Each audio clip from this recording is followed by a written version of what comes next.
In this video, I want to talk some about the major questions that a worldview answers and kind of what determines somebody's worldview. What am I talking about when I talk about somebody's worldview? So the first thing is that a worldview has to answer questions about origins. The question there is, where did I come from?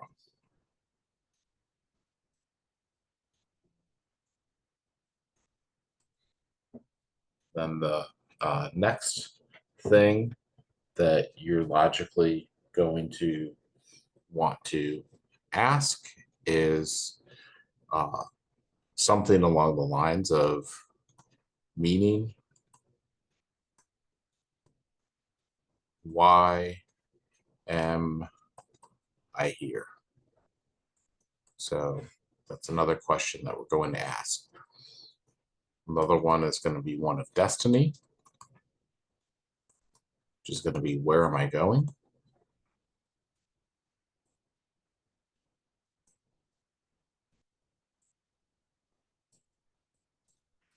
And then we have a question of identity.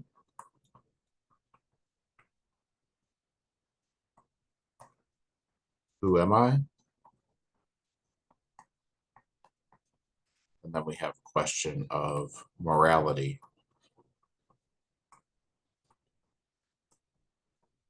How should I live?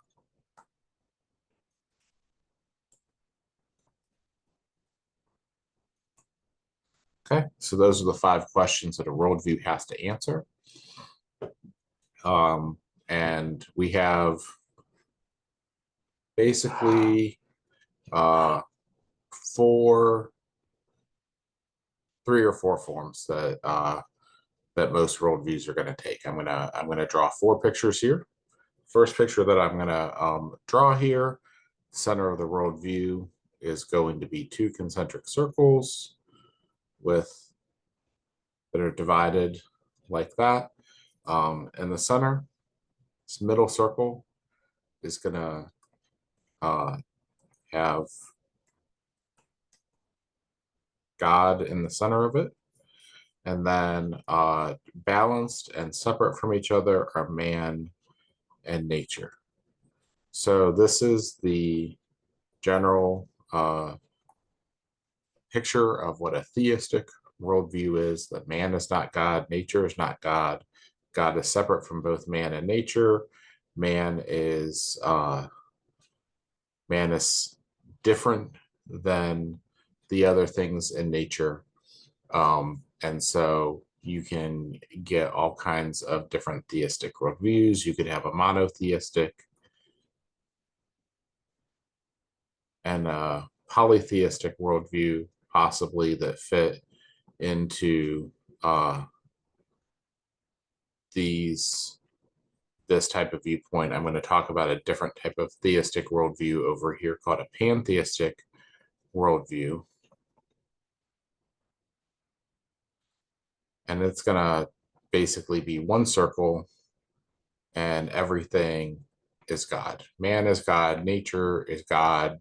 We're all of the same divine essence. So, Far Eastern religions typically have this type of mindset.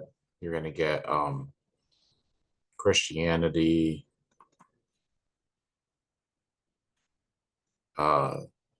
Judaism, Islam are 3 of the big ones that are going to be over here in this area. This theistic, those are all monotheistic. You have polytheistic, Greco-Roman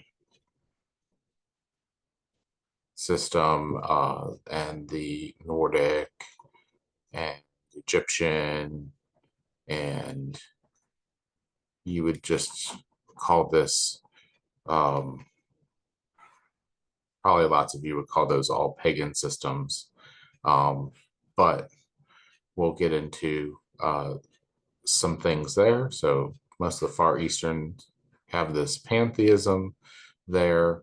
The next one is going to be, these bottom two are going to be atheistic in nature instead of theistic in nature. And so what can happen is that you can have two concentric circles, but if you're going to remove God from the center, then either man or nature is going to have to take its place. So you can have man at the center and you have a humanistic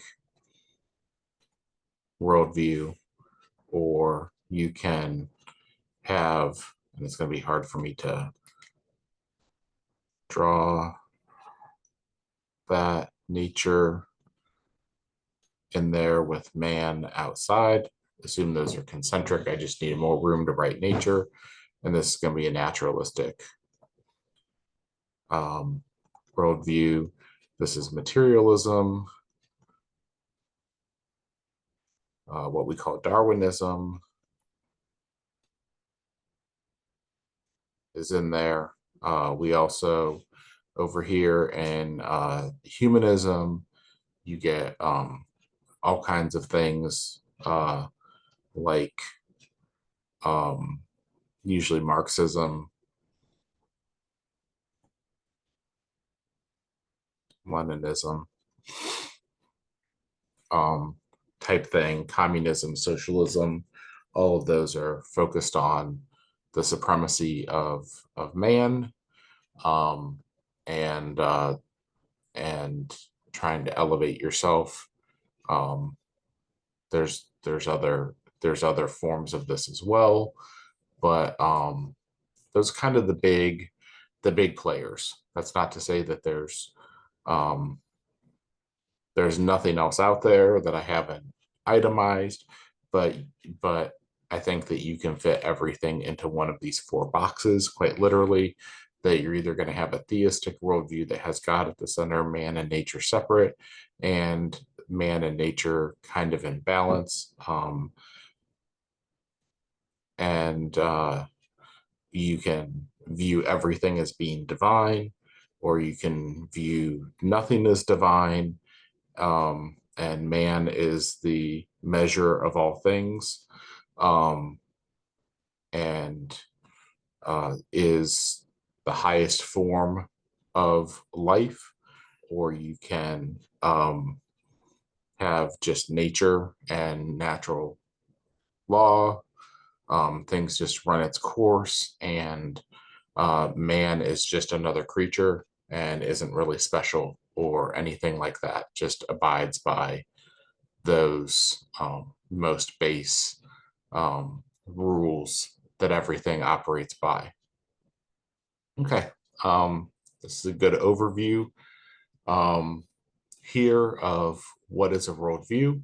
We'll get into some more specifics, and we're going to focus mostly on this one in box number 1 here, because this channel specifically comes from a biblical worldview perspective. I'm going to specifically be talking about what many would call the Judeo-Christian worldview that comes from the Bible when I address these issues that I'm going to be talking about next, though I will make mention sometimes about how these other systems of belief, these other worldviews, might address those issues, and how when you listen to somebody else that has a different worldview, listening is an important thing to try and figure that out, because lots of times people won't even know what you're talking about if you ask them directly, what's your worldview?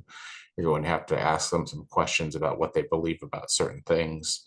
They usually won't tell you what's going on with these central circles of their worldview. You have to listen to them talk about other things that are on the outside of their worldview, that are safe conversations for you to have with them, and they will end up telling you what is in their core beliefs in the center here, which of these types of worldviews they ascribe to by how they form their beliefs and put into practice these other 10 disciplines. And I'll come back and talk about that in a separate video next time. So until then, hope this has been helpful to you, just as a baseline to talk about the questions that you should be asking yourself, and you should know what you believe and why you believe it about these 5 key areas, and how you form the answers to those questions has a lot to do with what you believe centrally here about whether there's a God that's in control, whether man is special or not, whether man acts in the place of God, and is his job to have just supreme rule over everything, or whether man is just another part of everything that exists there. All right. See you next time.